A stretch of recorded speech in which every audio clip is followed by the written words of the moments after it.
Bonjour et bienvenue à cette émission spéciale Le Déluge, un an plus tard.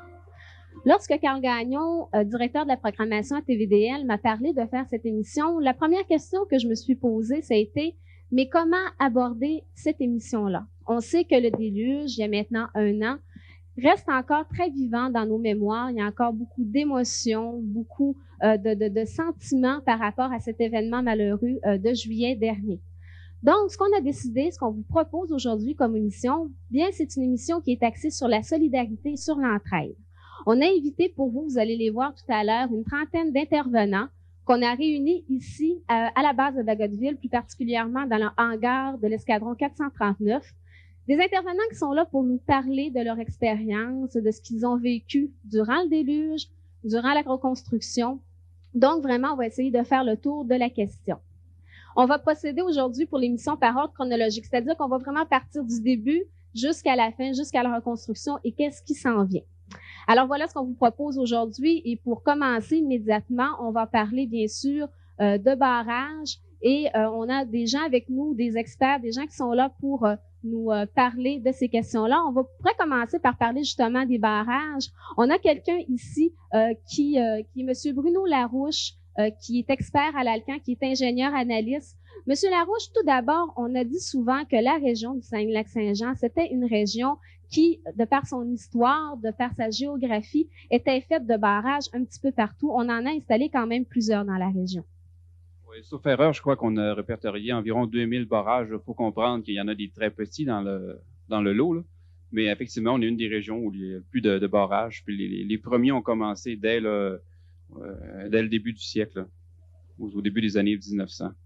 Donc, justement, la compagnie Alcan en a de nombreux barrages. Oui, on possède environ 43 barrages sur l'ensemble du territoire.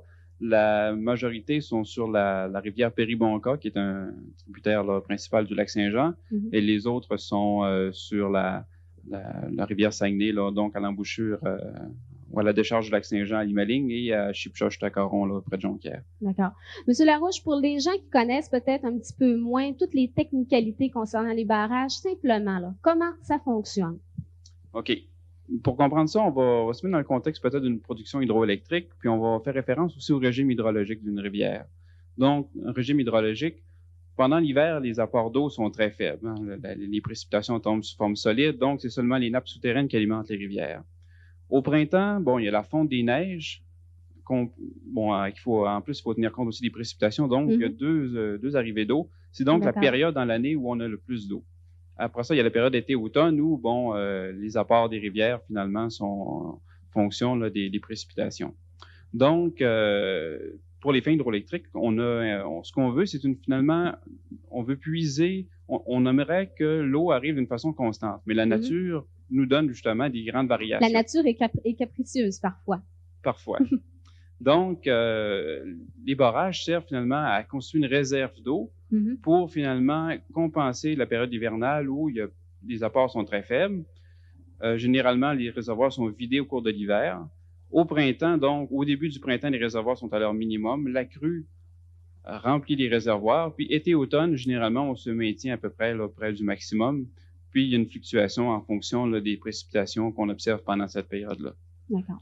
On parle de précipitations. Je ne sais pas si certains d'entre vous peuvent se rappeler ces semaines-là ou ces journées-là du mois de juillet dernier. Monsieur Nealon, vous travaillez ici sur la base de Bagotville. À ce moment-là, c'était tout nouveau. Là, vous veniez de rentrer dans votre poste au niveau des opérations. Quelle était la température qu'on avait vue là, ces derniers jours-là, si on se reporte à l'an dernier? Vous parlez de la journée même, le samedi même? La température exactement, là, quand on parle? Justement, le matin, il y a eu une pluie extraordinaire. Mais sur les terrains, sur la base, vu que nous sommes sur un plateau, on ne voyait pas l'ampleur de la pluie. Mais lorsqu'on a eu des appels pour rentrer, qu'il y a des catastrophes, des problèmes dans le ville ou les rivières, chez nous, on ne voyait pas l'impact. Parce que bien sûr, on était assez haut. Mais aussitôt qu'on a survolé la région dans les hélicoptères, bien sûr, on a commencé de voir le résultat, l'impact de la pluie qui est arrivée ce matin. Parce que c'est quand même assez exceptionnel, la pluie qu'on a vue ces jours-là de juillet dernier. Monsieur Larouche, ça, là, qu'est-ce qui est arrivé en juillet dernier? Là? C'est vraiment très, très rare que ça arrive. Oui, c'est toujours difficile là, d'établir une certaine probabilité. Est-ce que c'est un événement qui est arrivé une fois par 100 ans, 500 ans, 1000 ans? C'est parce que c'est toujours un exercice qui est assez dangereux, ces extrapolations-là. Là. Mais on peut affirmer hors de tout doute là, que c'est quelque chose d'exceptionnel. Pour vous donner une idée, typiquement dans nos régions, il tombe 900 quelques millimètres par année. Puis dans certains secteurs, on a eu 260 millimètres en 2 jours, ou 2 ou 3 jours. Donc c'est vraiment quelque chose. On a battu tous les records là, climatologiques dans la région. Là. Donc c'est à tout le moins un record historique. D'accord. On pourrait parler aussi, bon, bien sûr, il y a toujours, quand il y a des catastrophes comme ça dans les municipalités, il existe des plans d'évacuation ou des plans d'urgence. Monsieur Paquin, vous étiez à ce moment-là à la Société de développement économique de Ville-de-la-Baie et vous étiez une personne très importante dans ce processus de mesures d'urgence. Quand on fait le processus, quand on l'élabore sur papier, qu'est-ce que ça donne comme processus quand on a des mesures d'urgence à déployer? Je vais devoir apporter quelques correctifs. D'abord, je ne faisais pas partie du plan des mesures d'urgence. Ça a été quelque chose qui vous a été donné par après. C'est quelque chose qui m'a été imposé, effectivement. Pour la simple raison qu'on était le 19 juillet, beaucoup du personnel de la municipalité était en vacances. Moi-même, je venais de tomber en vacances le 19 au midi. Et compte tenu de l'importance des appels d'urgence qu'on avait, les autorités municipales ont senti le besoin de rappeler tous les effectifs qu'ils pouvaient avoir à portée de la main. Donc, je ne peux pas malheureusement vous parler de planification en termes de mesures d'urgence. Je peux vous en parler en termes d'action, ce qui s'est passé dans les jours suivants. On pourra peut-être revenir, mais je pense que M. Saint-Onge serait peut-être plus habilité que moi pour parler de plans de mesures d'urgence. Alors, M. Saint-Onge, chef de la police à la baie, bien sûr, vous les avez vus, ces plans-là, bien avant, puisque vous êtes en poste depuis quand même quelques années. Oui, effectivement. On les voit, on les consulte, sauf que on s'attend pas toujours à les mettre en application pour une catastrophe du genre. On s'attend à les pratiquer pour un déversement de produits toxiques, de matières dangereuses. On est au courant de quelle façon que ça fonctionne. Mais lorsque ça nous arrive, comme le 19 et 20 juillet, c'est là qu'il est important d'avoir au moins le minimum, c'est la structure des plans des mesures d'urgence, pour savoir qui on doit appeler et qui on doit faire intervenir. Je pense que c'est l'élément le plus important dans un plan de mesures d'urgence.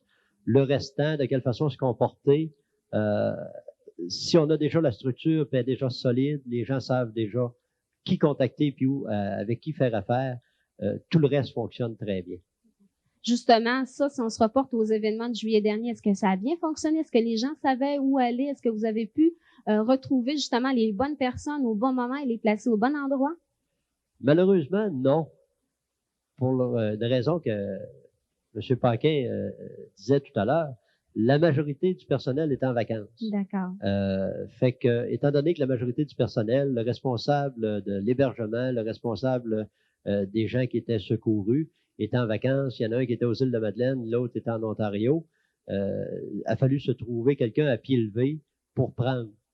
Et étant donné qu'on a eu beaucoup de gens qui sont venus au poste se porter volontaires, on a pu choisir ces gens-là. M. Paquin en était un, il s'est présenté au poste, il n'a pas eu le temps de parler bien. Il y avait déjà une tâche il y avait déjà une tâche qui lui était dévolue. Oui, on a besoin d'aide, oui, on a besoin de toi. Tu vas t'occuper au niveau de l'hébergement des gens, des sinistrés, etc. Et en même temps, il pilotait un autre dossier qui était l'approvisionnement de ces gens-là. Fait que le plan était là, il existait. C'est de dire les bonnes personnes, est-ce qu'ils sont présentes? Personne n'aurait pu dire en 100 ans, ça va se produire au début des vacances de la construction, pendant que tout le monde est en vacances. C'était la première année que la ville fermait ses bureaux, les travaux publics, tout était fermé. Et vraiment tout fermé. Mais tout a réouvert assez vite, heureusement. Très rapidement, parce que moi, je suis entré au travail le 19 au soir à 23 heures et à minuit et demi, il y avait déjà des équipes des travaux publics, de la sécurité publique qui étaient déjà en fonction et on faisait déjà de l'évacuation. On avait déjà commencé à ces heures-là à faire de l'évacuation. D'accord. Major Pierre Bété, vous étiez à ce moment-là adjoint du commandant. Maintenant, vous avez changé de poste. Mais l'an dernier, vous avez travaillé, vous avez pris une part active justement à l'évacuation. Quand on parle des militaires de la base de Bagotville, cette situation-là qui a été vécue, est-ce que c'est une situation avec laquelle vous êtes entraîné, que vous êtes peut-être habitué à un petit peu plus voir, peut-être plus que les gens du civil? On peut dire que, disons, comme M. Saint-Onge a dit, on est habitué avec des plans, on a toutes sortes de plans, on confirme nos plans, mais on n'a jamais vraiment participé à Les inondations, c'était pas dans nos plans. Donc, on a été obligé de se trouver d'autres plans. On s'est inventé presque sur le tas des plans avec tout le monde qui était là. Puis, on s'est aperçu qu'il y a des intervenants qui sont venus se lier à nous, qu'on n'a jamais travaillé avec eux. Mais les gars arrivaient pour travailler avec nous autres, puis on disait, ben, t'es qui, toi? C'est quoi tu fais? Viens t'asseoir, puis on va essayer de trouver une méthode de travailler ensemble. Mais c'est comme ça qu'on a développé un esprit d'équipe assez rapidement pour préparer les évacuations, des choses comme ça. Un des intervenants majeurs, bien sûr, pour ce qui est du déluge, M. Cloutier, la Croix-Rouge, est-ce que vous, de votre côté, vous vous sentiez prêt à agir dans un tel événement comme celui qui est arrivé en juillet dernier? Nous, à la Croix-Rouge, au niveau des mesures d'urgence, on a un système qui est rodé. On a toujours des bénévoles de garde, 24 heures sur 24, avec un permanent de la Croix-Rouge. Au niveau de la province, au niveau de notre région aussi, Saguenay-Lac-Saint-Jean, on a un bureau à Chicoutimi. Et ce bureau-là a quand même un permanent de garde et un bénévole de garde à chaque jour, à chaque heure de la nuit. À partir de ce moment-là, la Croix-Rouge, nous, on a eu l'appel vers 2h30 dans la nuit de vendredi à samedi pour une évacuation à Ville-de-la-Baie. On s'est rendu avec un permanent et des bénévoles à Ville-de-la-Baie pour faire l'évacuation par voie terrestre à l'hôtel de ville. Fait que ça a commencé dans la nuit de vendredi. Ne connaissant pas vraiment l'ampleur du sinistre, on a appelé plusieurs bénévoles pour faire ce service-là. Au petit matin, on a appelé quand même du renfort parce que là, on voyait plus l'ampleur, plus le jour se levait, plus on voyait l'ampleur du sinistre. C'est à partir de là qu'on a appelé du renfort pour vraiment aider et c'est là, à partir de là, que la base de Bagotville a commencé à faire de l'évacuation par hélicoptère, ces choses-là. Nous, on accueillait les sinistrés. C'est une des choses qu'on donne comme service, l'hébergement, l'inscription et renseignement, la nourriture. On s'occupe des sinistrés à ce niveau-là, autant d'un petit sinistre que d'un gros sinistre. Et ça a commencé le samedi matin à prendre de l'ampleur de plus en plus sur l'évacuation. Et nous, à la Croix-Rouge, par le fait même, plusieurs municipalités ont commencé à appeler parce qu'on a donné aussi des services à La Terrière, à Chicoutimi, à Jonquière, dans plusieurs autres municipalités en même temps. Fait qu'il a fallu coordonner toute cette ampleur-là dans la journée de samedi. Et dans la partie de samedi après-midi, c'est là qu'ils ont décidé d'ouvrir un centre d'hébergement ici à la base de Bagotville. Alors, par des navettes, on commencé à transporter les sinistrés ici par autobus pour vraiment donner le service d'hébergement ici à la base de Bagotville. Ça a duré jusqu'à 8 heures le soir, l'évacuation de ces gens-là par hélicoptère qui arrivaient toujours. Fait que c'est les premières heures, c'est qu'on a vécu, nous autres, à la Croix-Rouge, c'est ce service-là. D'accord. Vous parlez de bénévoles, M. Cloutier. Justement, les bénévoles, étaient-ils assez formés? Est-ce qu'ils avaient les bons outils en main pour répondre à toutes les demandes qu'il y avait lors du déluge? Est-ce que vraiment, ils avaient tout ce qu'il fallait? Nous, en termes de mesures d'urgence, on a tous les outils qu'il faut pour fonctionner au niveau de l'inscription et renseignement, au niveau de l'hébergement, les couvertures, les trousses d'hygiène, toutes ces choses-là, on a l'équipement pour donner le service. Et au niveau des bénévoles, on a plusieurs bénévoles de plusieurs localités qui sont formés pour faire de l'inscription et renseignement, pour faire de l'accueil, ces choses-là. Et plusieurs bénévoles aussi, spontanés, qui s'offrent, peuvent facilement prendre la tâche et donner des coups de main à nos bénévoles clés qui sont déjà formés pour faire le travail sur le terrain. D'accord. On parle des différentes réactions au tout début du déluge. Je vois M. Gaudreault qui est conseiller à la municipalité. M. Gaudreault, je voudrais savoir, vous, en tant que conseiller, vous aviez avec vous d'autres personnes qui ont travaillé très fort également. Quand on fait partie du conseil de ville, puis qu'il nous arrive un événement comme ça, comment on réagit en premier? En premier lieu, je dois dire que c'est le maire qui est le premier citoyen. En passant, je dois le souligner parce qu'il a travaillé énormément et a dormi très, très peu. Et aussi toute son équipe de cadres supérieurs, les employés municipaux, la sécurité publique à ma gauche. Personne ne comptait. tout le monde travaillait. Et c'était comme une ruche d'abeilles. Et des bouts, on ne savait pas où on allait tellement que c'était compliqué.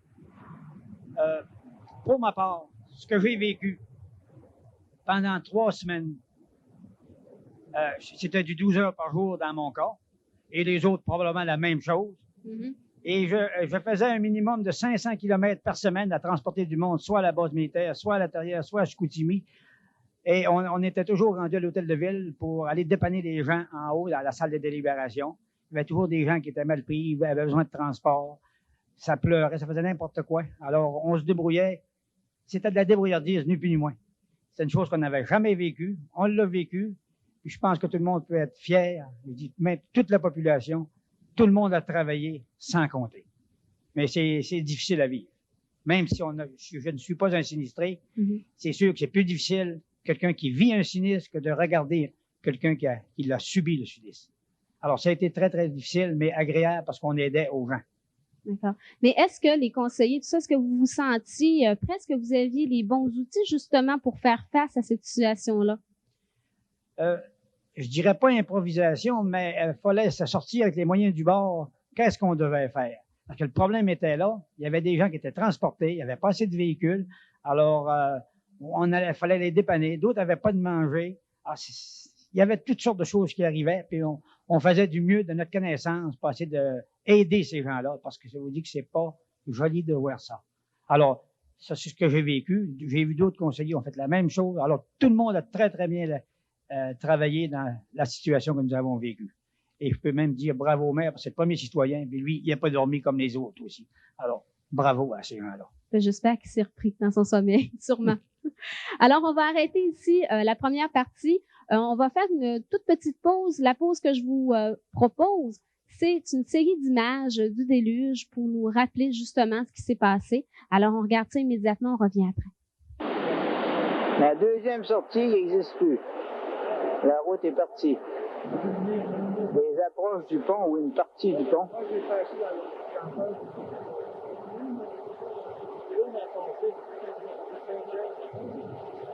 La montée au sommet, tout est parti. On vient de nous apprendre qu'ils ont ouvert les pelles du lac à Haute, c'est pour ça que ça remonte encore.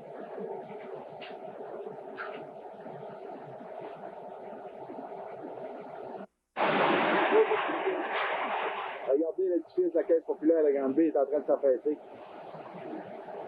On voit également la pharmacie complètement détruite. C'est l'enfer. L'enfer.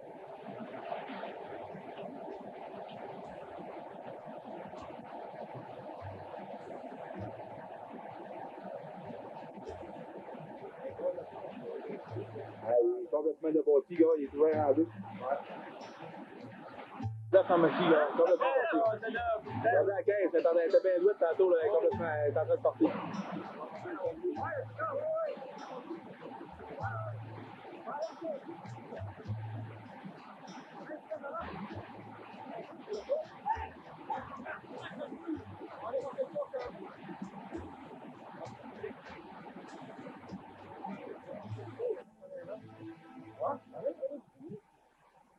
J'aimerais maintenant qu'on se reporte, si vous voulez bien, à il y a 1 an, le 19, 20 et 21 juillet, ces 3 jours-là qu'on a vécu. Tout d'abord, si on refait le fil des événements, Monsieur Saint-Onge, c'était quoi le premier appel qui a été fait pour dire il y a quelque chose de pas normal qui se passe à la baie, il faut vérifier? Les premières craintes qu'on avait au niveau de la sécurité publique étaient beaucoup plus axées sur les glissements de terrain. Sachant qu'on était une zone propice à des choses comme ça, parce qu'on avait déjà eu là, quelques années, la crainte qu'on avait en journée, c'était qu'il y ait des glissements de terrain et des glissements de terrain majeurs. Et dès l'après-midi, vers 13h30, il y avait eu des glissements de terrain mineurs. Sur la rue John Kane, sur la 8e, des endroits comme ça, il y a eu des glissements de terrain mineurs. C'est les plus grosses craintes qu'on avait.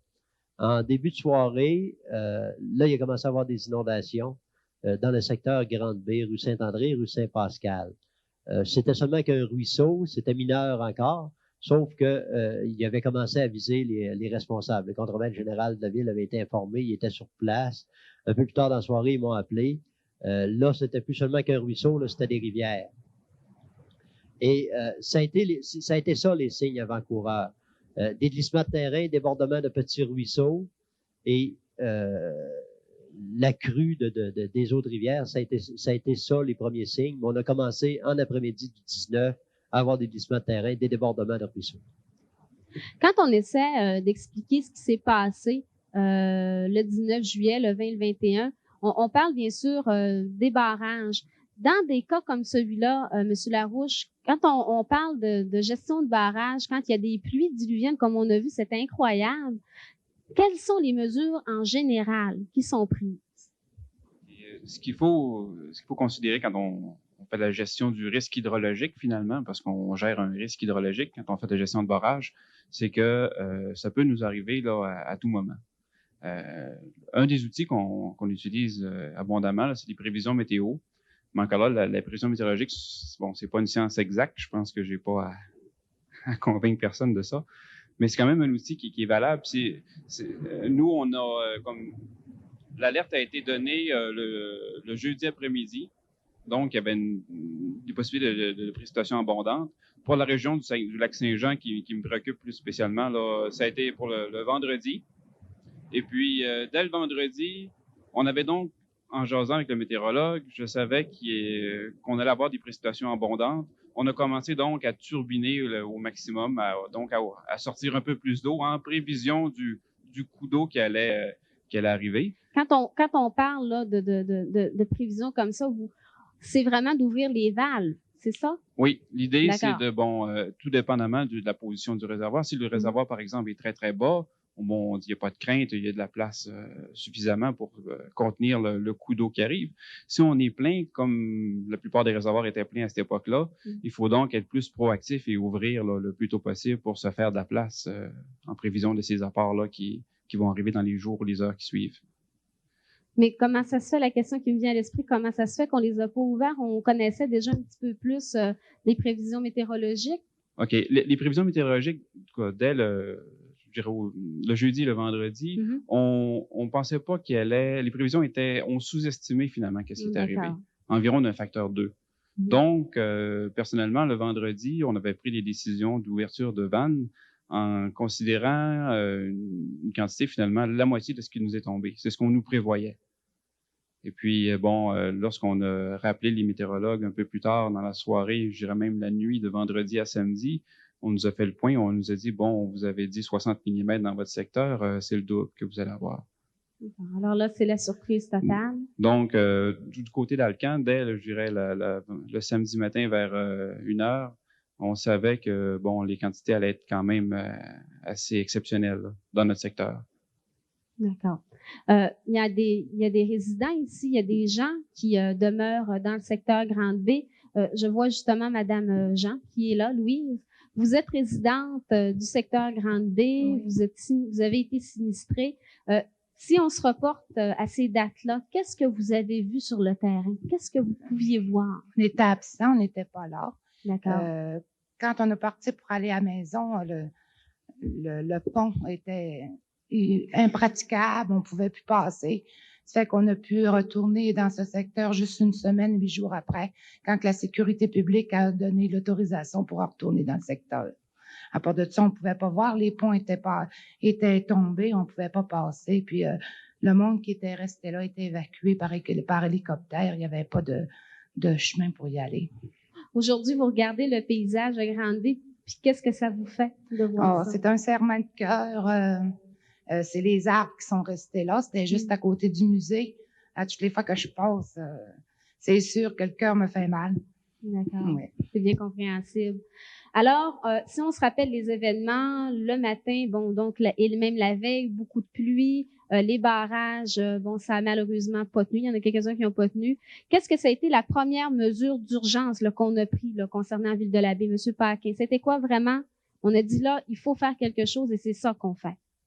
Bien, en fait, le samedi matin, lorsque je me suis rapporté à la municipalité, il faut savoir qu'à ce moment-là, la loi des mesures d'urgence n'était toujours pas déclarée. Donc, il y avait urgence, mais il n'y avait pas nécessairement de quoi déclarer une urgence, appelons-la nationale.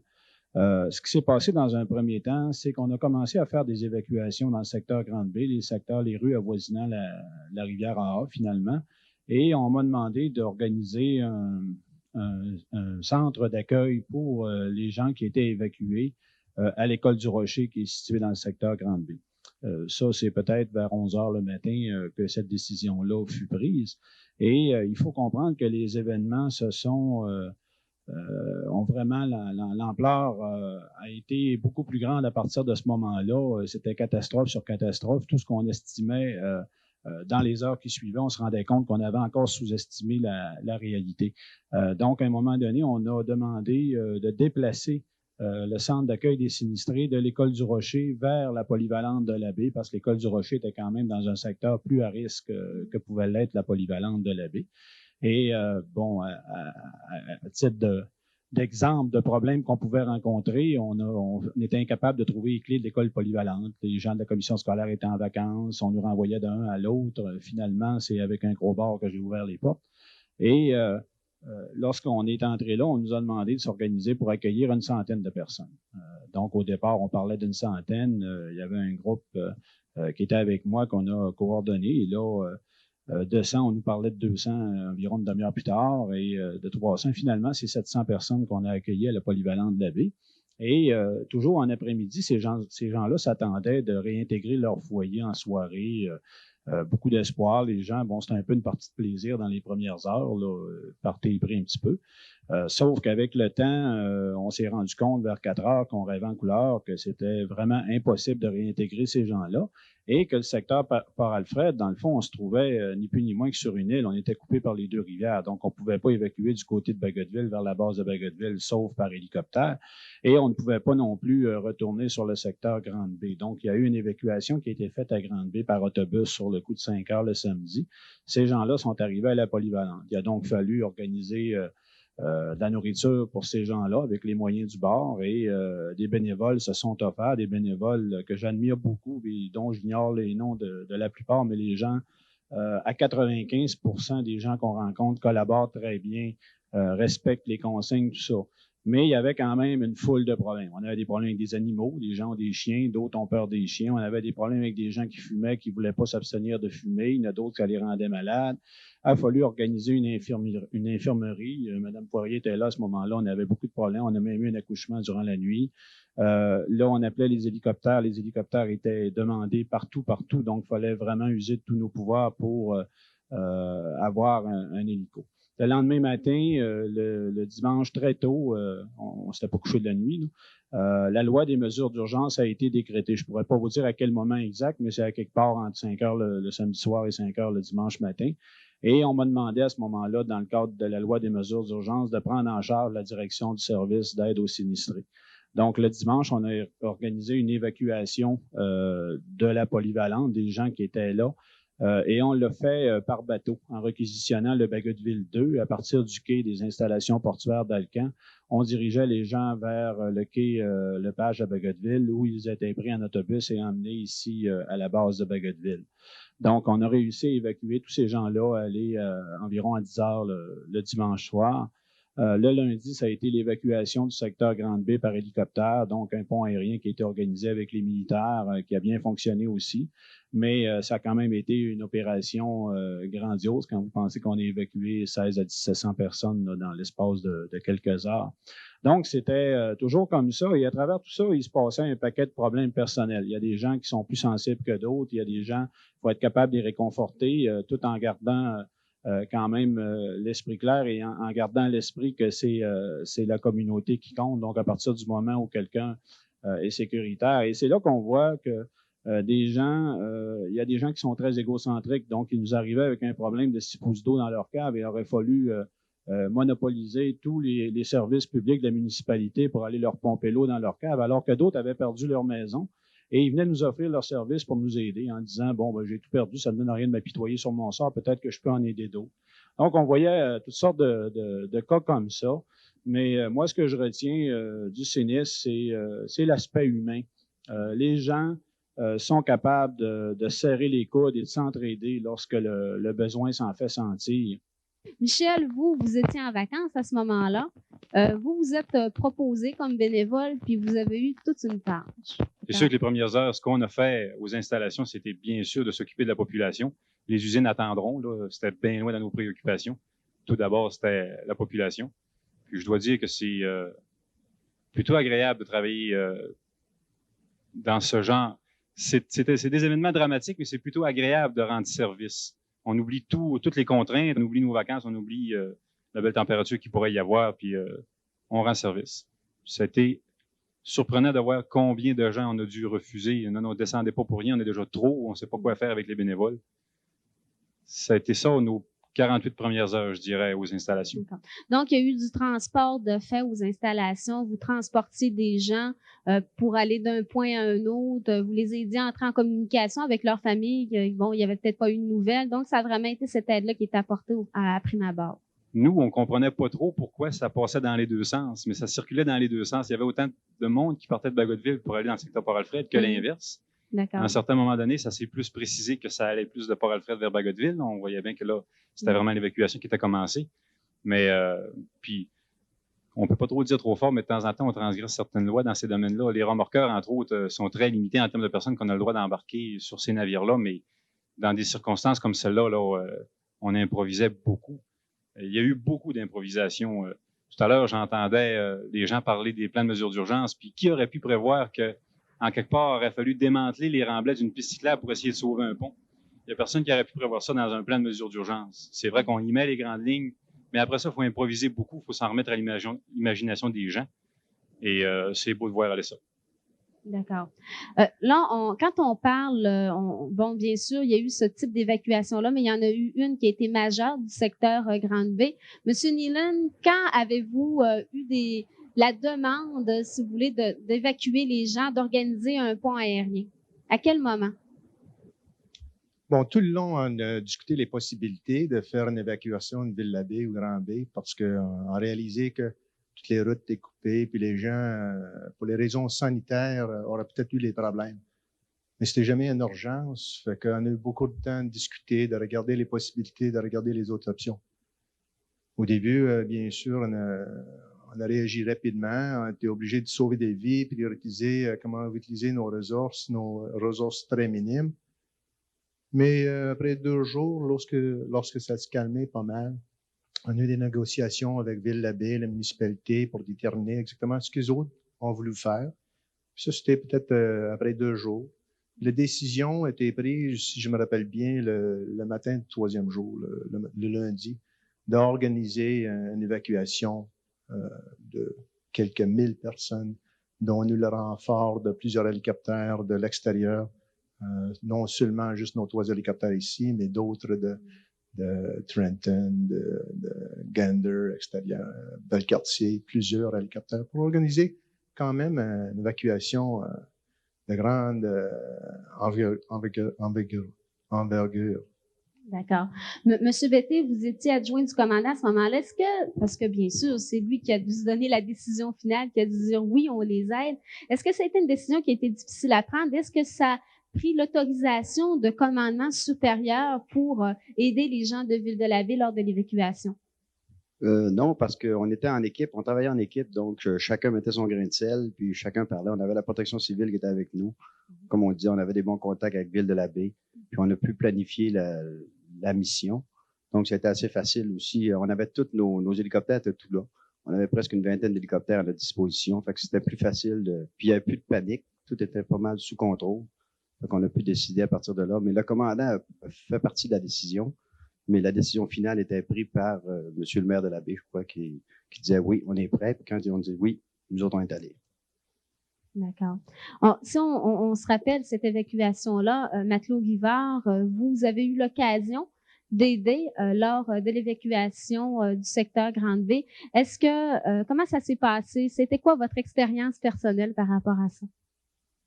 OK, moi, c'est ça. Moi, j'ai servi comme adjoint médical de vol. Donc, c'est moi qui, en réalité, j'étais là comme assistant pour faire asseoir le monde, les faire attacher, les expliquer durant le vol, etc.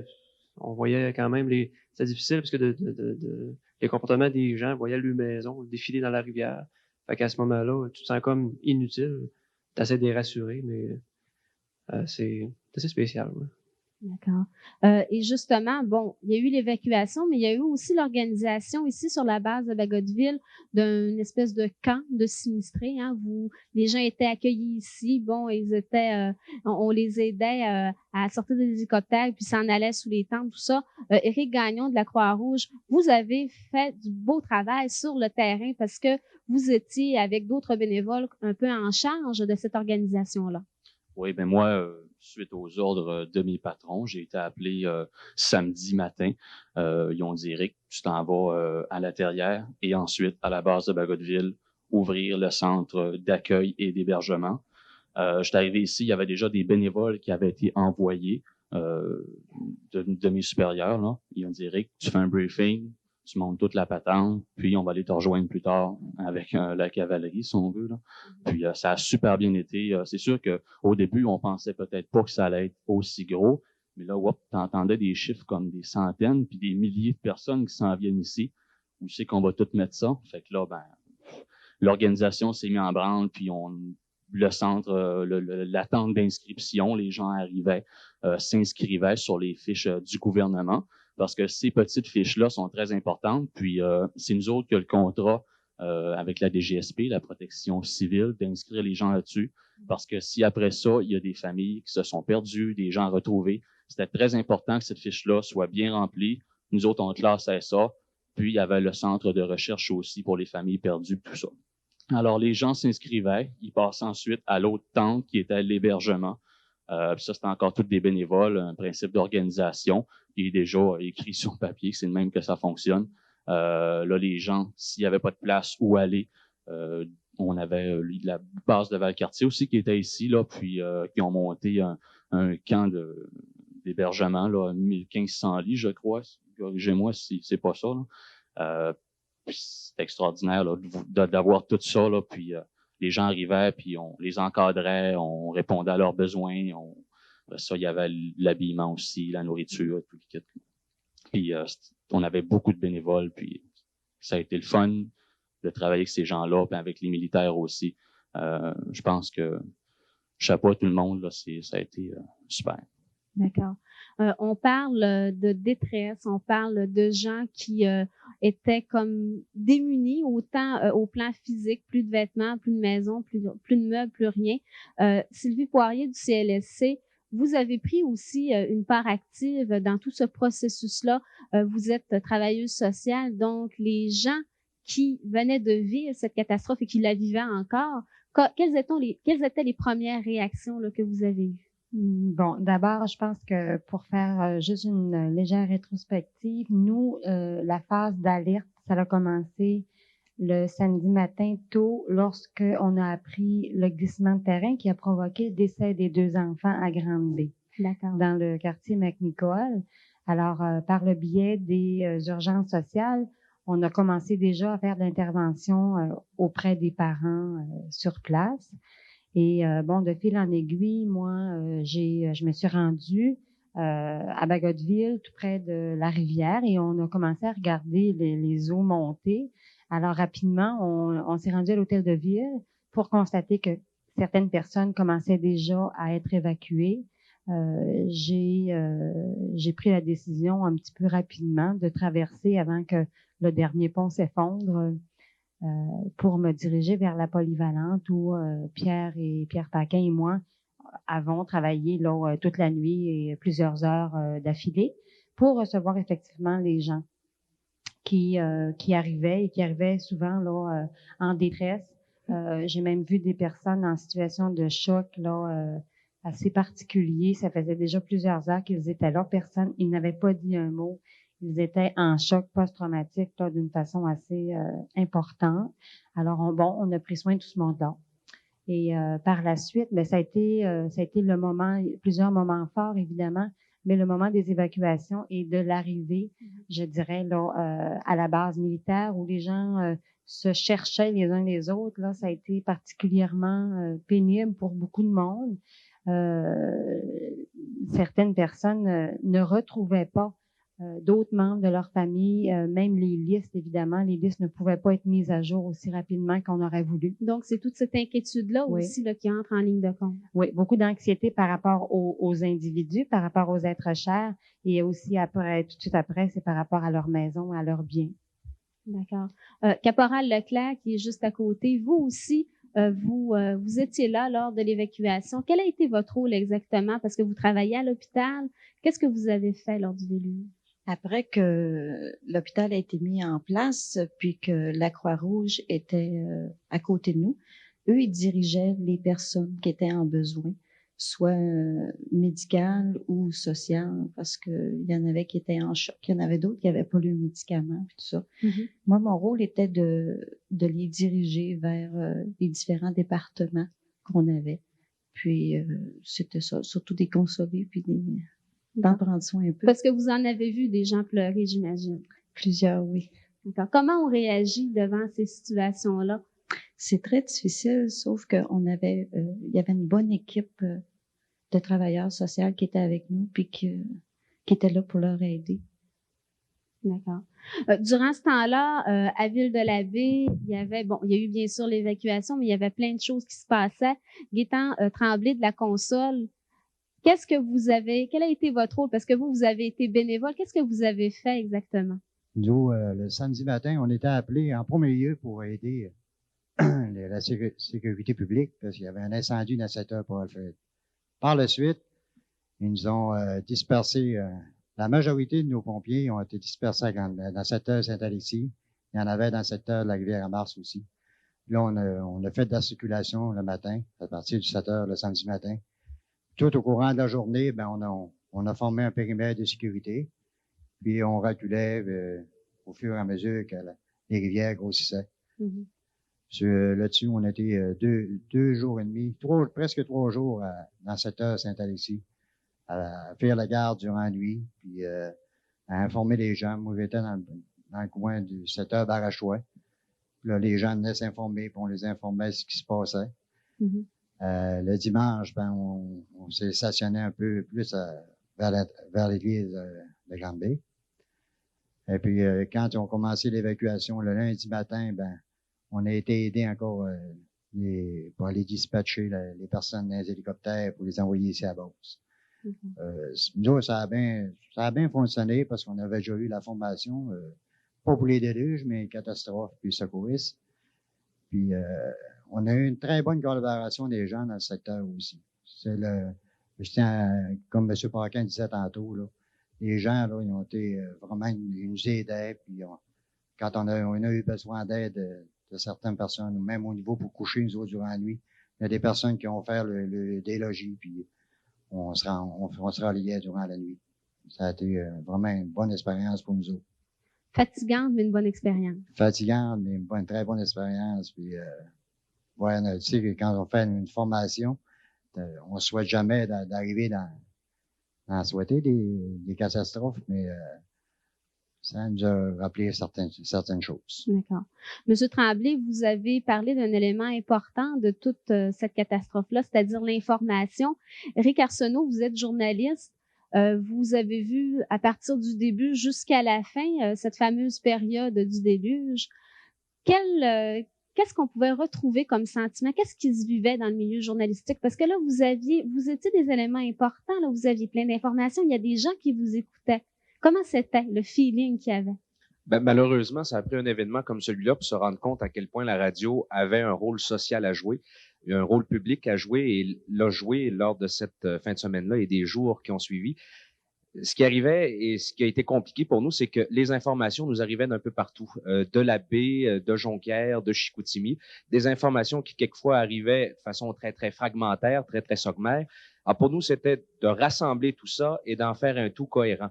Et dans des situations comme celle-là, les gens sont tellement avides d'informations, sont tellement désireux de savoir ce qui se passe, que pour nous, il y avait comme une pression supplémentaire sur nos épaules, c'était d'essayer de tout leur dire, même si, évidemment, c'était humainement impossible, parce que d'abord, on avait des moyens limités en termes de ressources humaines, mais également en termes de matériel technique. Il a fallu faire des pieds et des mains pour que tout le monde puisse se trouver un téléphone cellulaire ce jour-là. C'était évidemment une condition essentielle à ce qu'on puisse pratiquer le métier. Mais c'est de voir aussi, surtout à partir du samedi, à quel point la détresse des gens s'est manifestée sur les ondes à partir de ce moment-là. On a été inondé, la salle de nouvelles de CKRS est devenue une centrale téléphonique qui recevait des appels de tout le monde et de partout en même temps. Des gens qui voulaient savoir où était rendu tel membre de leur famille, des gens qui voulaient faire passer une annonce en ondes, demandant à des membres de leur famille de les appeler. Je me souviens même avoir reçu le samedi après-midi un appel d'un jeune marié qui n'était pas capable de se rendre à la cérémonie de son propre mariage parce que les routes étaient toutes coupées et qui nous demandait bien simplement de dire à ses invités de ne pas se présenter à l'église. Alors, des appels comme ceux-là, on en a reçu et des appels aussi très pathétiques de gens qui étaient isolés, coincés et qui savaient vraiment pas comment rejoindre les membres de leur famille et qui se sont dit, ben, le seul et unique moyen, c'est peut-être de passer par le biais de la radio. On a travaillé et on a improvisé pendant des jours et pendant de longues heures aussi. On a fait des erreurs, il y a des choses qu'on a fait et qu'on regrette peut-être aujourd'hui, mais dans l'ensemble, je considère que compte tenu du fait qu'il n'y avait pas eu de répétition générale avant que cet événement-là se passe, ben, ça a permis peut-être la radio, ou en tout cas à certaines personnes, de se rassurer dans une certaine mesure et dans une autre mesure aussi de voir qu'ils n'étaient pas tout seuls dans leur malheur. Et dans ce sens-là, ben, ça a peut-être permis aux gens de se rassembler, ne serait-ce qu'autour d'un appareil de radio. Et si on a peut-être pu jouer ce rôle-là, ben, des gens, peut-être que ça a pu aider les gens. Ouais. D'accord. En terminant, M. Betté, des journalistes sur la base de Bagotville, il y en a eu.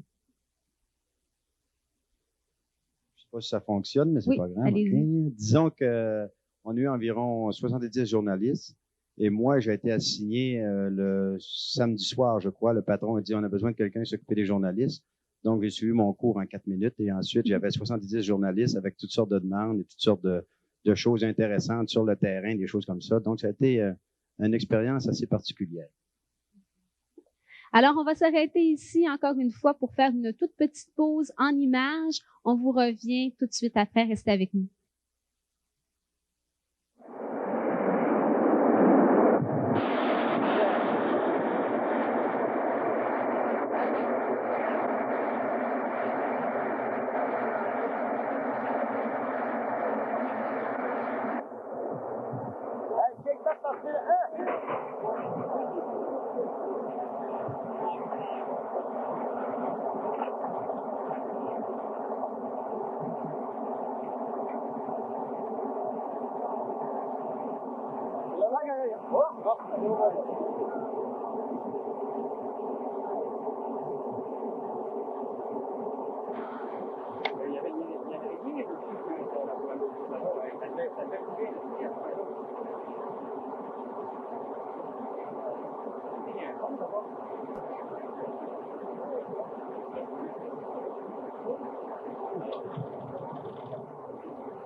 Ça a commencé là, le matin à 6 heures, le poteau qui est là, au ski, là.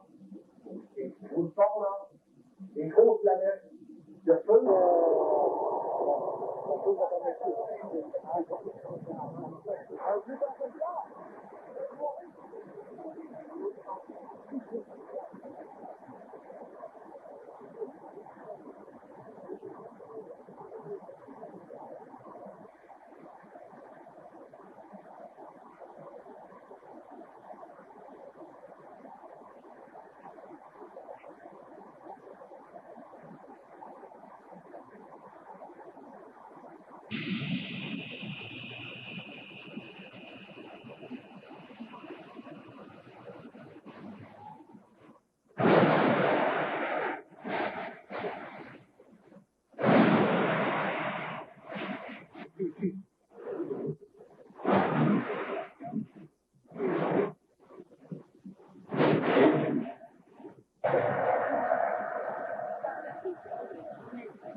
Bien sûr, bon, il y a eu l'évacuation, il y a eu les événements du déluge et maintenant, on peut parler de reconstruction.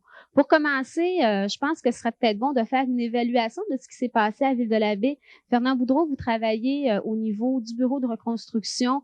Si on veut évaluer justement le secteur de Ville-de-la-Baie après le déluge, quels ont été les dégâts majeurs qu'on y a vus? Bon, les dégâts majeurs qu'on a eus, c'est principalement les routes qui étaient en bordure des rivières et également les ponts qui engendraient ces rivières-là.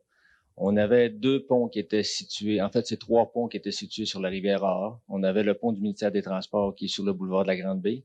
On avait le pont sur la rue Monseigneur-Dufault qui a également été endommagé. En fait, c'est les accès qui ont été endommagés.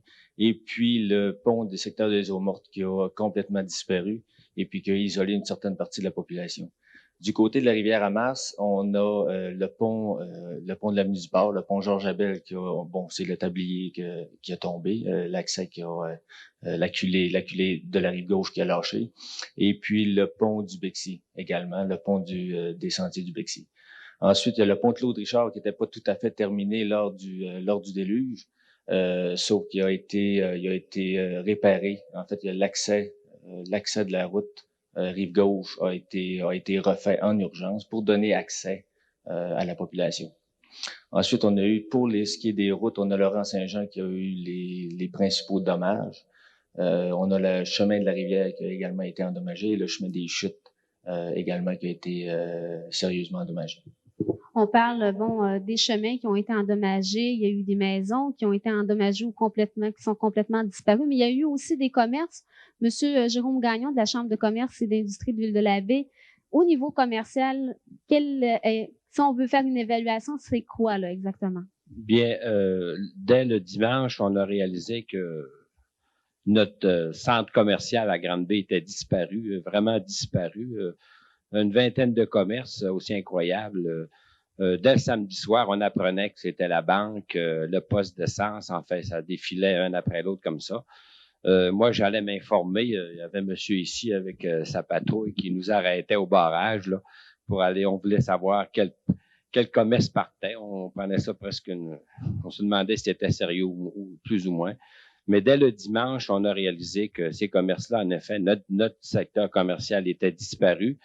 Et c'est à ce moment-là que la Chambre de commerce, dès le lundi, a pris l'initiative de communiquer avec la Chambre de commerce du Québec et du Canada pour envisager l'aide qu'on pourrait apporter aux commerçants, sachant que ça serait difficile pour eux de se repartir. C'est sûr qu'on ne pouvait pas à ce moment-là tout considérer les avenues, là, mais on savait qu'il fallait installer un système d'aide. C'est à ce moment-là qu'on a demandé d'envoyer des sous puis d'installer un système. On a envoyé des fax partout.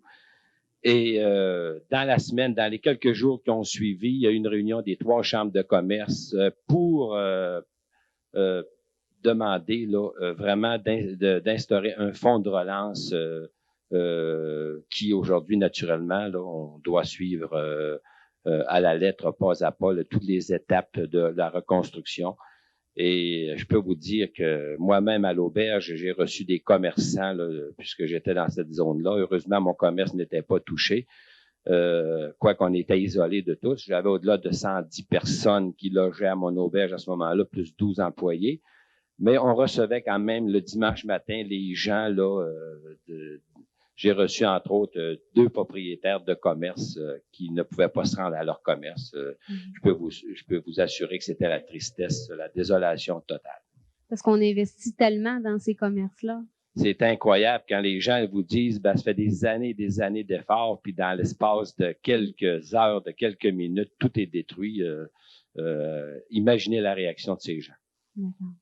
Si on fait le point également concernant, bon, on parlait des routes endommagées, les maisons, les commerces, il y a aussi le système d'électricité. Monsieur Perron d'Hydro-Québec, quelles ont été vos tâches plus particulièrement pour ce qui est d'Hydro-Québec? Parce qu'il y a quand même eu du travail à faire également de ce côté-là. Oui, effectivement, il faut bien comprendre que le plan d'urgence d'Hydro-Québec a été décrété dès le 19 juillet vers 23 heures. On avait à ce moment-là des équipes qui intervenaient sur le réseau. Il y avait des affaissements de sol, comme ça a été mentionné. Alors, on a décrété le plan d'urgence et à ce moment-là, le plan d'urgence est en 2 volets spécifiques. La phase 1, la première, c'est d'être en mesure d'obtenir le maximum d'effectifs et de rétablir le service le plus rapidement possible. Et la deuxième phase, qui est enclenchée en parallèle dès ce moment-là, c'est de regarder la consolidation de façon permanente de nos installations. Alors, il faut bien comprendre qu'il y avait 2 types d'installations qui ont été endommagées. D'abord, il y avait tout le réseau de distribution d'électricité. On parle d'environ 15 000 abonnés qui étaient privés d'électricité. Alors, à l'intérieur de 5 jours, avec l'aide d'effectifs provenant d'autres régions comme la région Richelieu, Québec, Victoriaville, tous ces coins-là, on est en mesure de réalimenter tout près de 12 000 clients à l'intérieur de 2 jours. Donc, on parle à ce moment-là d'un investissement ou une dépense plutôt de 4 millions de dollars. On prévoit la phase 2 qui va se terminer en 1997 juste pour le réseau de distribution, investir encore un 3,1 millions de dollars pour un investissement total de 7 millions pour établir de façon permanente tout le réseau qui a été endommagé. L'autre volet du réseau, l'autre infrastructure qui a été passablement endommagée également, on parle des 2 barrages qu'on a sur la rivière Chicoutimi, soit le central de Pont-Arnaud et Chute-Garneau. Alors, on parle d'un investissement là, sur un plan quinquennal, c'est-à-dire en 2001, d'un investissement tout près de 40 quelques millions de dollars. Alors, globalement, pour l'entreprise, ça représente un investissement de 52-53 millions de dollars. Alors, évidemment, le plan d'urgence de l'entreprise est testé de façon annuelle. On a toujours des verglas ou des vents violents, mais jamais de cette amplitude-là, sauf que les gens étaient déjà prêts. Le plan d'urgence, je pense, a fait ses preuves à ce niveau-là. On parle de bénévoles, on parle de l'aide apportée, on parle de plans d'évacuation, tout ça. Monsieur Morin, est-ce que du côté du gouvernement, est-ce que immédiatement, tout de suite, quand on a vu ce qui arrivait à Ville-de-la-Baie, on a réagi assez rapidement? Et de quelle façon on l'a fait? Oui, bon, quand on sait que la première responsabilité revient au niveau municipal de par son plan d'urgence avec, la Croix-Rouge, en ce qui concerne la région, bien sûr, la base militaire, c'est la direction, il appartient à la direction régionale de la protection civile de faire les recommandations. C'est pour ça qu'on entend souvent dire qu'il y a un plan d'urgence où il faut attendre qu'on décrète zone sinistrée. Ça n'existe pas parce que la protection civile, qui est sous l'égide du ministère de la Sécurité publique du gouvernement du Québec, a tous les pouvoirs, a tout ce qu'il faut pour intervenir. Dépendamment de l'ampleur, évidemment, là, il appartient au gouvernement, au Conseil des ministres, d'adopter les mesures particulières. C'est pour ça qu'aujourd'hui, on se retrouve avec, évidemment, je déborde la baie, si vous me permettez, c'est plutôt la région, voire davantage, 5000 dossiers pour environ 500 millions de dommages. Le gouvernement a dû adopter au-delà de 40 décrets parce que les premiers ayant été adoptés avec beaucoup de rapidité pour pouvoir intervenir, vous comprendrez que pour assurer un minimum d'équité, ces décrets ont dû être amendés à plusieurs reprises et aussi il a fallu couvrir des secteurs d'activité qu'on n'avait pas pensé utile de faire au début. Alors c'est pour ça qu'on se retrouve avec un portrait assez gigantesque. Tout à l'heure, on mentionnait, il a fallu dépenser des sous pour reconstruire, mais il y a aussi des organisations avec des bénévoles qui ont participé à cette reconstruction-là. Je sais pertinemment que les gens de la Saint-Vincent-de-Paul ont travaillé très fort, non pas peut-être pas à la reconstruction, mais au moins à aider les gens là-dessus. Merci. On peut vous dire que la Saint-Vincent-de-Paul comme tel, c'est un organisme sans but lucratif. C'est des choses qu'on demande tout le temps. On remercie au tout début tous les gens qui nous ont aidés, qui nous ont donné l'idée de faire des choses concrètes. Surtout la base de nous avoir aidés parce que vous savez que la communication et les endroits, les locaux, c'est très important dans des cas comme ça. Pour nous autres, c'est sûr on s'est rencontrés, puis s'est fait un plan d'action. Puis le plan d'action a été assez rapide avec l'aide de gens qui étaient intéressés à ça surtout. avec l'aide du gouvernement aussi, les gens du gouvernement qui étaient situés là-dedans. Puis, qu'est-ce qu'on a fait? On a reçu la première arrivage que nous avons eu, ça a été l'eau. On a eu l'hangar numéro 2 ici à la base. J'ai travaillé au hangar numéro 2. On a déménagé parce qu'il y avait besoin, il y avait une urgence. Alors, on est allé à l'aréna nouvelle. Après ça, on est allé à la vieille l'aréna des cadets de l'air. Fait qu'on a fait beaucoup de manipulations de linge. Nous avions des locaux à la baie, entre autres, l'école Sainte-Thérèse. Nous avons eu l'aréna de Baguetteville. Puis on a pu négocier avec le maire. Puis les contribuables voulaient pas, puis ainsi de suite, dans les cas. C'est toutes des choses qu'on a voulu faire. Il y avait 200 bénévoles, en fait, qui ont travaillé bénévolement de 15 à 16 heures par jour. Et puis, M. Gagnon, on ne s'attendait pas du tout à ce qu'il y ait autant d'aide de l'extérieur. Là. Vous en avez eu du matériel à Saint-Vincent-de-Paul. On a reçu, entre parenthèses, à peu près 200 vannes, des vannes de 45-50 pieds. Là, on a eu de partout. On avait la centrale la provinciale Saint-Vincent-de-Paul à Montréal qui nous a envoyé des argents, nous a envoyé 100 000 pour s'organiser, pour avoir des téléphones.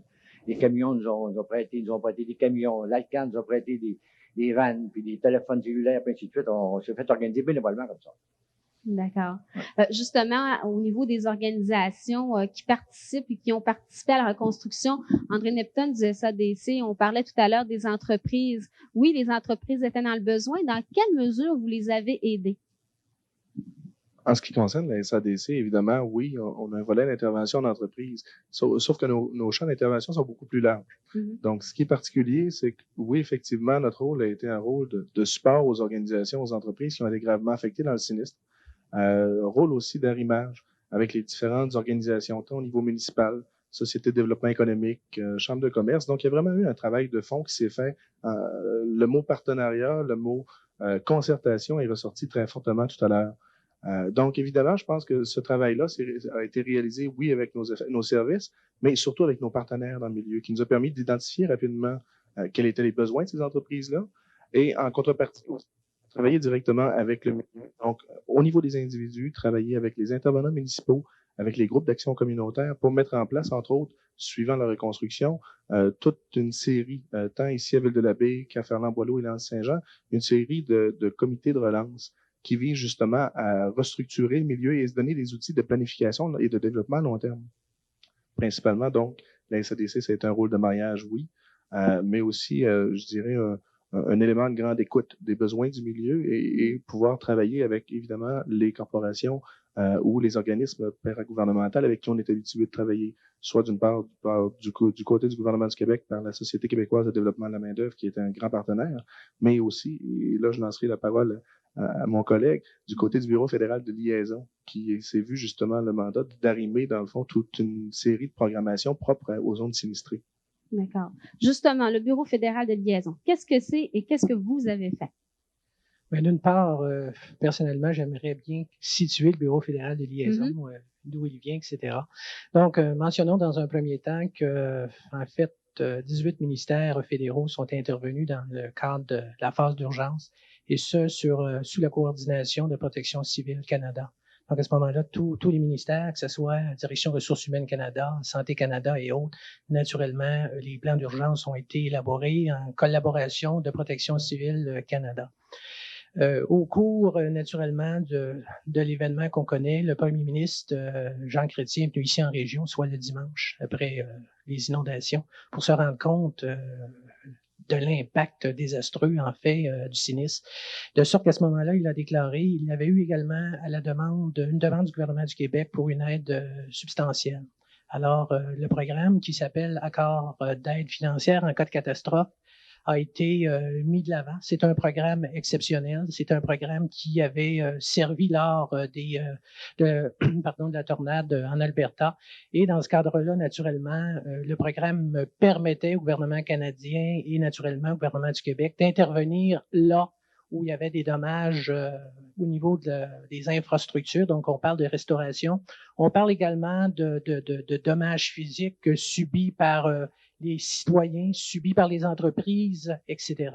Alors, naturellement, la gestion de ce programme-là s'est enclenchée. C'est le gouvernement du Québec qui en a la responsabilité. Entre-temps, le gouvernement du Canada a demandé qu'on mette sur pied une structure temporaire pour naturellement assumer en seconde phase la coordination de la relance au plan fédéral. Donc, en ce cadre-là, ce qui est arrivé, c'est que le Bureau fédéral de développement régional a mis sur pied ce qu'on appelle le Bureau fédéral de liaison, c'est-à-dire un bureau qui est là pour à peine quelques temps encore. Notre rôle était et demeure toujours de faire la coordination avec les intervenants, donc les ministères et les organismes fédéraux dans le cadre de la relance et dans le cadre, naturellement, de la reconstruction. Les difficultés qui ont été observées au niveau de l'application des accords d'aide financière en cas de catastrophe, particulièrement en ce qui concerne la question de deux facteurs malheureusement plus embêtants qu'autre chose, c'est-à-dire que pour avoir droit, d'une part, fait propriétaire unique et d'autre part, revenu majeur tiré de l'exploitation, donc 51%, sinon vous n'êtes pas éligible. Face à l'ampleur des dommages, encore une fois, le gouvernement du Québec avait placé une seconde demande au gouvernement fédéral.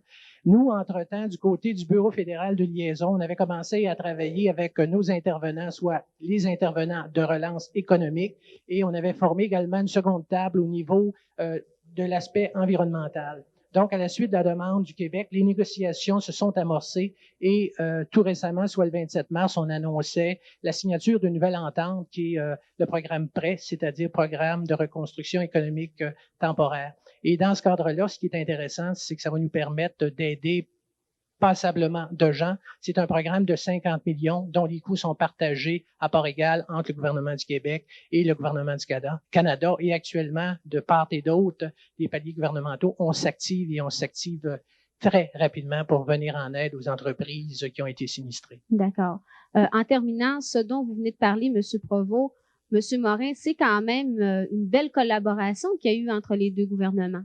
Voilà, c'est malgré les 40 décrets que je vous faisais mention tout à l'heure, il fallait toujours que ces décrets-là soient conformes aux critères ou aux normes du gouvernement fédéral afin d'obtenir la participation financière du gouvernement fédéral. Or, malgré tout ça, malgré tous les efforts, il est demeuré un bon nombre d'entreprises, que ce soit du secteur commercial, agricole, industriel et touristique, qui ne pouvaient pas être admises aux compensations. De là, une longue négociation entre le gouvernement du Québec et du gouvernement d'Ottawa pour mettre en place un nouveau programme qui, lui, rendrait admissible cette multitude d'entreprises qui, finalement, mettaient en cause un bon nombre, des centaines et des centaines d'emplois. Alors, cette entente-là a été signée au mois d'avril et c'est pour ça qu'encore aujourd'hui, presque maintenant, après un an, toutes les entreprises n'auront pas pu être compensées à cause des difficultés d'arrimage là, par rapport à la nécessité de mettre en place ce nouveau programme qui est arrivé, bien sûr, heureusement, à l'aboutissement de longues négociations, mais qui ont quand même empêché le règlement de ces compensations, mais qui vont quand même se faire, ou au moment où l'émission va passer, peut-être que toutes les entreprises auront été compensées. Alors, encore une fois, je vous invite à prendre une petite pause de 2 minutes en images. Immédiatement après, on fait déjà la conclusion de l'émission. On va parler des leçons à tirer de cette catastrophe du mois de juillet dernier.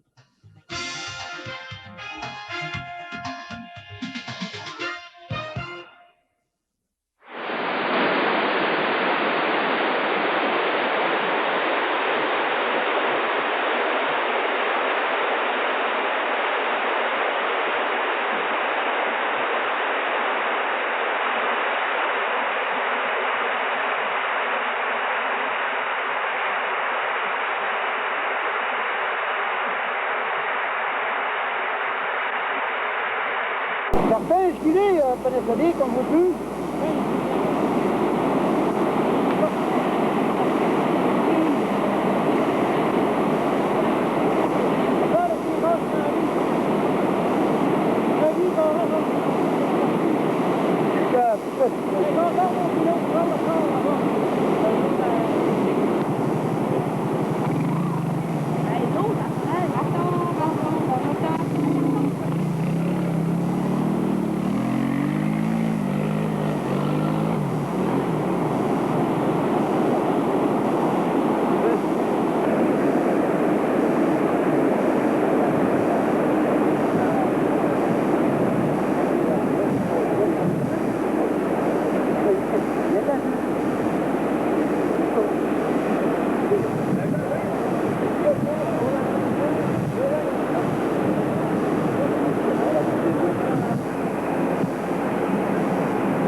Morin.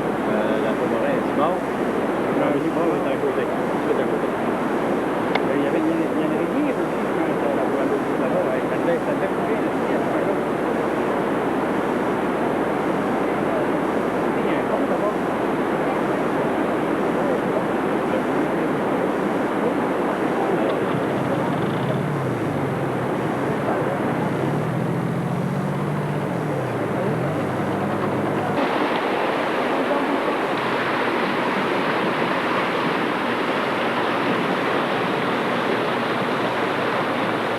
La maison, tabarnak. Ça, c'est vrai qu'on est sur une rue. C'est mon échangeur d'air qui est dans le toit.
Pont-Léon.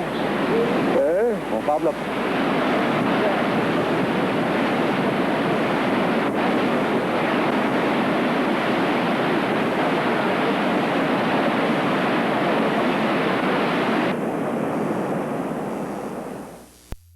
Pour terminer, on parlait tout à l'heure, juste avant la pause, des différentes organisations qui œuvrent ou qui ont œuvré à la reconstruction.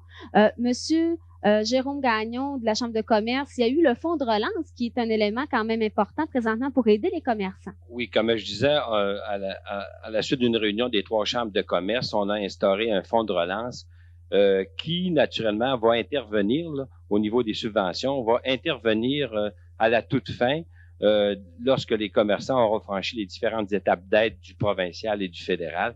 Là, on a quand même des sommes. On a déjà tous les plans d'affaires, je devrais dire, que les commerçants ont dû monter, ont été subventionnés par le fonds de relance des chambres de commerce.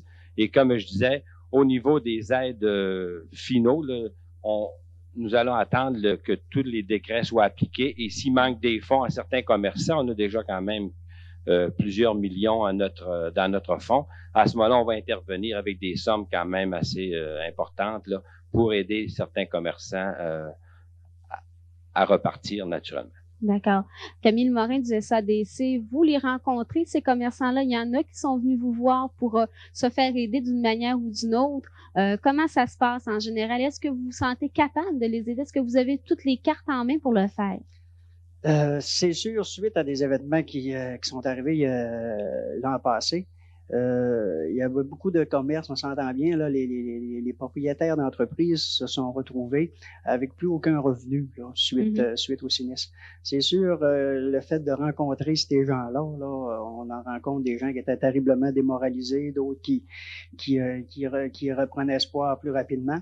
Sauf qu'on a réussi en collaboration avec Direction des ressources humaines Canada à modifier un programme justement pour venir en aide à ces entrepreneurs-là qui se ramassaient du jour au lendemain avec aucun revenu.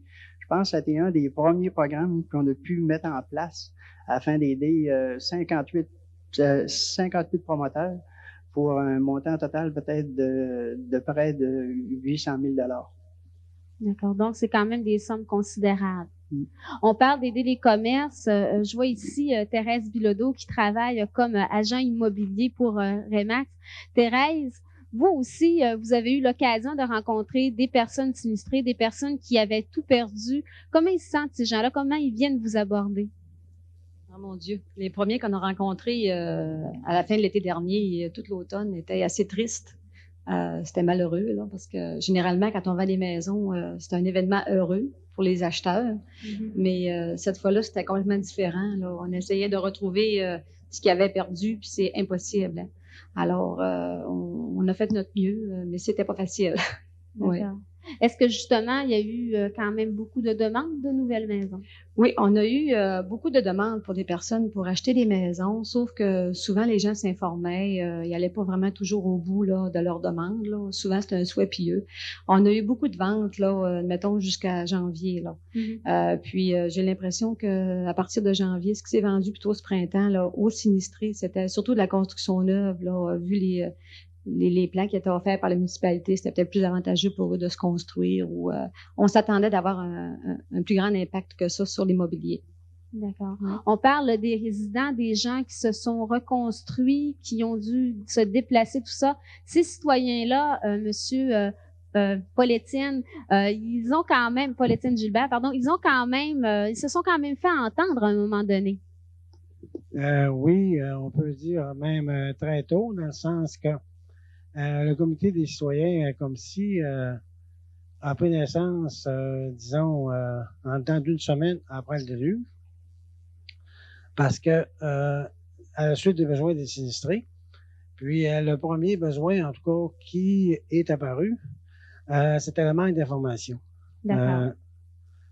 Sans viser personne, là, mais seulement que après ça, je tiens à donner une information ici aussi en passant. C'est qu'à un moment donné, ça n'enlève pas rien des besoins des sinistrés à tout ce qui vient de se dire, là. Pense à tout ce que les organismes présents ont fait. Au contraire, parce qu'à un moment donné, on sait d'avance, on a toujours été très conscient que tout le monde a fait de le possible, peut passer à des bouts, même un peu plus. C'est vrai qu'il y a une chose qui se fait pas, c'est impossible. Hein? Bon, mais en partant de là, ça ne voudrait pas dire que tous les besoins des sinistrés à ce moment-là étaient comblés ou qu'il n'existait pas de besoin. Au contraire, parce que la catastrophe était tellement grande quand on sait que c'est reconnu, en tout cas en jusqu'à date, que la plus grande catastrophe naturelle au Canada, mais c'est évident que ça crée des besoins. Bon. Ça étant dit, à un moment donné, disons, rendu à la 4e journée, ce qui agaçait du côté des sinistrés, là, qui a commencé à faire former le noyau, c'est qu'à un moment donné, on était rendu à la 4e journée, personne ne parlait à un moment donné qu'il y avait des réservoirs de vidés ou qu'il y avait rupture de digues. Tout ce qu'ils disaient dans l'information, là, ça disait à pleine télévision que les barrages avaient tout résisté. On va dire que c'était un succès, puis les barrages avaient résisté. Ça agaçait. Bon. C'est là qu'à un moment donné, qu'à partir de 4 jours, de la 4e journée, puis rendu à la 7e journée, c'est là qu'à un moment donné, qu'il s'est fait une sortie sur la presse. Puis là, ça a vraiment fait boule de neige, dans le sens que là, c'est les médias qui sont arrivés, c'est les sinistrés qui ont commencé à appeler. Ensuite, dans le sens que le premier mois, ça prenait à un moment donné des bouts de temps, deux réceptionnistes pour répondre aux appels. Bon. Fait que ça étant dit, en fait, c'est la principale information qui manquait. Moi, pour ma part, pour avoir été élevé à Ferland-Boileau, à Boileau particulièrement jusqu'à l'âge de 24 ans, je connaissais très bien la paroisse. Puis pour avoir travaillé sur le barrage du lac Cahos, la première à la dernière journée, quand il a été construit en 1950, je savais très bien que le lac était vide. Puis rendu à la 4e journée, personne n'avait encore dit que le lac Cahos s'est vidé. C'est sûr qu'à un moment donné, que quelqu'un aurait passé à Grande-Bay puis aurait fait une enquête maison, là, puis une personne sur deux qui n'était même pas informée. Bon, c'est ça que la 7e journée, en fait, compte qu'on a commencé par informer la population sur le droit de savoir, si on calculait que la population avait le droit de savoir. Puis en passant, je fais une parenthèse, je pense que s'il arrivait jamais un sinistre semblable dans l'avenir, je pense que la population a le droit d'être informée.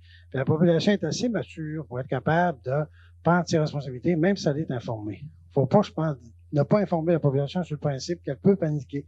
Parce que comme des sinistrés m'ont dit, s'ils nous avaient dit qu'à un moment donné, que le lac Cahos se vidait, on est parti, nous autres, à 5 heures du soir de notre résidence, puis on avait 4 tracteurs à porte de notre résidence, on avait le temps de tout sauver nos biens. Mais quand on est arrivé à 4 heures le lendemain matin, tout était parti. Bon, ça, c'est une chose. Ensuite, partant de là, voyez-vous, à ce moment-là, on a demandé, nous autres, ensuite, c'est-à-dire, ça, c'est ce qu'on a appelé le mur du silence. Puis partant de là, on a demandé tout de suite une commission d'enquête. Ensuite, ça veut dire que c'est pas sur l'historique un peu long, mais je t'en ai fait un petit peu. Ensuite, ce que la commission d'enquête juridique, ce que le gouvernement n'a jamais voulu accepter, mais par contre, il avait accepté de former un comité d'experts. Puis, c'est ça qu'à la suite des dépressions, bien, qui ont transformé en une commission scientifique et technique, comme vous connaissez, qui a fait un très bon travail. Après ça, à ce moment-là, je pense qu'il faut l'admettre, que le gouvernement a eu raison de ce côté-là, par rapport à une commission d'enquête juridique a été plus en profondeur, mais la commission Nicolet a fait son travail de façon plus rapide, l'a fait de façon compétente et de façon plus large. D'accord. On parle, en terminant, de leçons à tirer. Bon, ce manque-là d'informations, peut-être que c'en est une leçon à tirer de ce qui est arrivé, peut-être avoir plus d'informations. Monsieur Saint-Onge, si, pour terminer, si on parle de leçons là, qu'on doit retenir de ce qui est arrivé, est-ce que vous en avez une? Est-ce que vous avez une constatation, vous, après déluge, de vous dire on aurait dû faire ça ou ça, il faudrait le changer ou quoi que ce soit? Oui, il y a sûrement des lois qu'il faudrait changer et donner plus de pouvoir au niveau de la sécurité civile pour que lorsque la sécurité civile donne un ordre d'évacuation, que les gens soient obligés de s'en tenir à l'ordre d'évacuation. Une grosse partie de la problématique qu'on a vécue, que ce soit sur la rivière Amars ou que ce soit sur la rivière AA, c'est qu'on a été obligé d'intervenir à 2, 3, 4, 5 reprises pour faire évacuer des gens. Parce qu'on allait les aviser qu'ils étaient en danger et ils refusaient carrément d'évacuer. Et plus tard, on était obligé de retourner ou d'appeler la base militaire parce que l'eau avait encerclé ces personnes-là. Et là, on était obligé de faire référence à la base pour qu'ils envoient des hélicoptères pour les sauver. On avait déjà beaucoup à sauver, beaucoup de gens à sortir du pétrin, sans qu'il y en ait d'autres qui se rajoutent. Et s'il y a une leçon à tirer du déluge, c'est peut-être que dans la loi, ou qu'il soit donné au ministre de la Sécurité publique le pouvoir de donner un ordre d'évacuation et que les gens soient obligés de s'y conformer. C'est, à l'heure actuelle, au Québec, il y a seulement que le responsable de la santé publique qui peut faire donner un tel ordre et les gens sont obligés d'évacuer. Au niveau de la sécurité civile, ils ne peuvent pas le faire. Une des leçons que moi j'en tire, je me dis, oui, ça, il faudrait que ce soit vraiment et absolument, ça devrait être changé pour que quelqu'un, à quelque part, ait le droit d'obliger les gens à évacuer lorsque leur vie est en danger. D'accord. Est-ce qu'il y en a d'autres qui ont retenu quelque chose de ces événements-là, qui voudraient en parler en terminant? André? La concertation. La concertation, le travail de plusieurs bénévoles, de permanents, d'organisations liées au développement et la reprise en charge. Et je tiens d'ailleurs à profiter de l'occasion aujourd'hui pour vous signifier que cet axe de concertation-là se traduit encore aujourd'hui dans l'action parce que pour nous, le déluge, ça continue encore. Il reste des choses à faire.